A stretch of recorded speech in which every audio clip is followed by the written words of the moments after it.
अस्सलाम वालेकुम। सच टेलीविज़न के डिजिटल प्लेटफॉर्म के साथ मैं हूँ आरिफ काज़मी। मशरिक़ वस्ता ख़ासतौर पर शाम की सूरत हाल इंतहाई तेज़ी के साथ ख़राब होती जा रही है। ख़ासतौर पर जो अपोजिशन फोर्सेस है उनकी जानिब से एडवांसमेंट्स का जो सिलसिला है वो बहुत तेज़ी के साथ आगे बढ़ता जा रहा है, बहुत तेज़ होता जा रहा है। ख़ासतौर पर अदलब से शुरू होने वाला ये जो सिलसिला है वो हलब और फिर हमा से होते हुए अब हमस तक पहुंच गया है और हमस के इलाके में इस वक्त हमस के ऊपर कब्जे के लिए बहुत बड़ी जंग शुरू हो चुकी है। दोनों जानिब से कार्रवाइयाँ की जा रही हैं किसी तरीके से हमस को अपने कब्जे में रखा जा सके, जबकि दूसरी तरफ से ये कोशिश की जा रही है किसी तरीके से हमस के इलाके के ऊपर कब्जा किया जाए।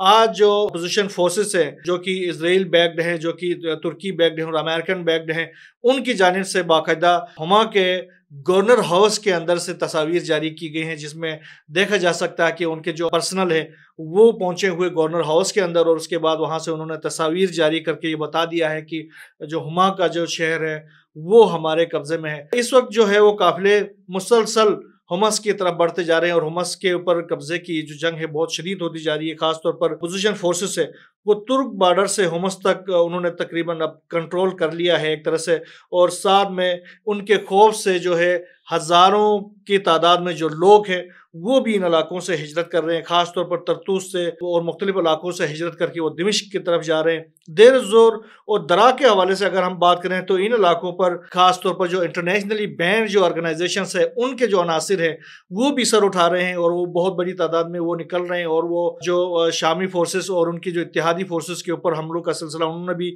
तेज कर दिया है। और खासतौर पर मशरकी अल्तनफ है, उर्दून और शाम बॉर्डर है, इनके इलाकों में भी जो ये जो क्रॉसिंग्स है उनके ऊपर अमरीकी फौजी की जानिब से भी शामी फोर्सेस के ऊपर हमले किए जा रहे हैं। साथ में वहां से बहुत बड़ी तादाद जो अमरीकी बैक्ड जो फोर्सेस है वो दिमिश्क की तरफ रवाना हो गए हैं। तुर्की से जो मुसल्लह ड्रोन के जरिए शाम के मुख्तलिफ इलाकों में जो बशार अल असद के फोर्सेस है उनके ऊपर निशाना बनाया जा रहा है, उनको हमलों का शिकार किया जा रहा है। साथ में अमेरिका की जानिब से भी बाकायदा जो अपने बैक्ड फोर्सेस हैं उनकी हिमायत में शामी फोर्सेस के ऊपर हमले किए जाए। खासतौर पर जो A-10 thunder bolt close air support जो बम्बार तैयारे हैं वो शामी अफवाज पर बाकायदा बमबारी कर रहे हैं मुख्तलिफ इलाकों के अंदर। ये वो तैयारे हैं जिनको उड़ता हुआ टैंक के नाम से भी जाना जाता है। ये बड़े मारूफ किस्म के ये जंगी तैयारे हैं जिनके जरिए अमेरिका बराह रास्त शामी फोर्सेस के ऊपर हमले कर रहा है।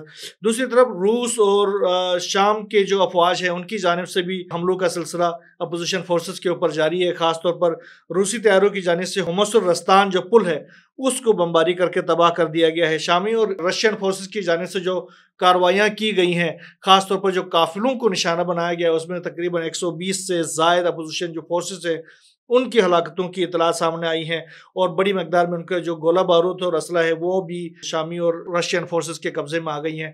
तो ये जो हलाकतें भी मिला के तकरीबन ये 2500 से जायद गुज़श्ता 7 से 8 दिनों के दौरान ये जो जंग है उसमें अपोजिशन फोर्सेस को 2500 से जायद जो है उनके फोर्सेस के हलाक होने का सदमा बर्दाश्त करना पड़ा है। इसके साथ ही अकर में शाम और लुबनान के जो दरमियान जो अल अरीदा की गुजरगाह है उसके ऊपर इसराइल ने बहुत बड़ी कार्रवाई की है, जिसके नतीजे में वहाँ पर जो सरहदी गुजरगाह है वो तबाह हो गई है। इसके साथ ही लुबनान से शाम दाखिल होने वाले तकरीबन 6 से जायद जो सरहदी क्रॉसिंग्स हैं उनको भी इसराइल की जानिब से बमबारी करके तबाह कर दिया गया, जिसकी वजह से अब जो हिजबुल्लाह के जो जंगजू थे वो जो आना चाह रहे थे, हमस की तरफ आना चाह रहे थे, उनके लिए एक रास्ता ख़त्म हो गया। एक तरह से वो कट के रह गए हैं शाम से, जिसके नतीजे में बहुत बड़ा बहरान ये भी पैदा हो गया क्योंकि हिजबुल्लाह के जो जवान है वो अब शाम आने से रह गए क्योंकि इसराइल ने उन तमाम जो सरहदी गुजरगाहों को तबाह कर दिया, जिसकी वजह से अब दिमिश्क जो है वो एक तरह से अमलन टेक्निकली जो है ना वो महसूर हो गया है क्योंकि हमस से दिमिश्क तक का जो फासला है वो तकरीबन कोई 250 से 300 किलोमीटर का फासला है। तो ये लग रहा है कि आज से 2 या 3 दिनों के दौरान बहुत बड़ी कार्रवाई इस इलाके में हो सकती है अगर हिजबुल्लाह की जो लुबनान से हिजबुल्लाह की जो कुमक जो है वो फौरी तौर पर अगर नहीं पहुंचती है लुबनान के अंदर, तो इन दिनों के दौरान हम एक बहुत बड़ा मुआसरा देख सकते हैं दिमिश्क के इर्द गिर्द, जो कि एक बहुत खतरनाक सूरत हाल हो सकती है।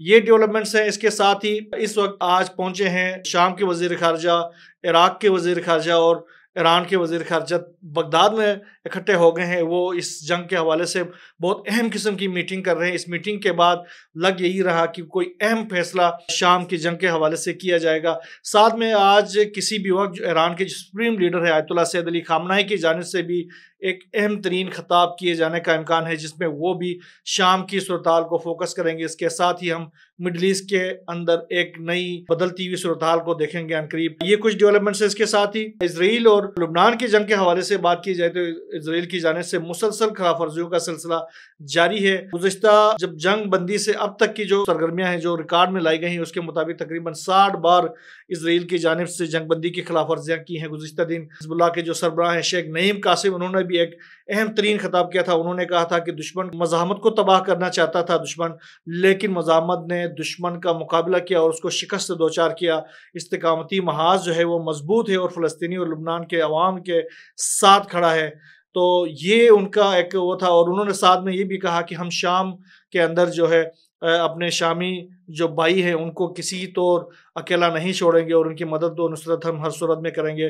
तो ये शेख नईम कासिम की जानिब से ये बयान सामने आया। और उसके साथ ही हिज़्बुल्लाह की जवान जो है वो कोशिश कर रहे हैं कि किसी तरीके से अपने रास्ते गुजरगाहें बनाकर वो पहुँच सके, लेकिन इसराइल मुसलसल एरियल स्ट्राइक्स कर रहा है, जिसकी वजह से उनको शाम में दाखिल होने में बड़े मसाइल का सामना है। इस तरफ एमनेस्टी इंटरनेशनल की जानिब से एक बहुत बड़ा बयान सामने आया है। उनकी जानिब से ये कहा गया है कि इसराइल को जो है वो असले की सप्लाई करना वो इंसानियत के लिए शर्मनाक है। और उन्होंने ये कहा कि आलमी बरादरी अब सिर्फ अफसोस का इजहार करना छोड़ दे, बल्कि इसराइल के खिलाफ सख्त इकदाम उठाए ताकि मजीद आम अफराद के जानी और माली नुकसान का सामना न करना पड़ा। ये कुछ सूरत हाल शाम और लुबनान की सूरत हाल महाज से सामने आ रही है। इसके साथ ही अगर हम फ़लस्तीन के तरफ रुख करें तो फ़लस्तीन में आज भी इसराइल की जानिब से हमलों का सिलसिला इसी तरीके से जारी रहा।